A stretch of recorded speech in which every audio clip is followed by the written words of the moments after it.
Aquesta és una vinya preciosa, molt vella, produeix molt poc, però amb una qualitat que és fantàstica.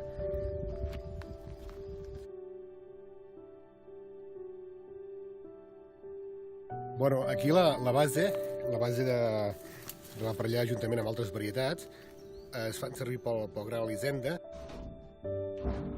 Bueno, aquest xalet té molta història. Bueno, xalet, li diem xalet, el xalet de la tele, però és una autèntica barraca o cabanya de vinya, no? Que abans entre les vinyes n'hi havia i quan plovia es refugiaven aquí, no?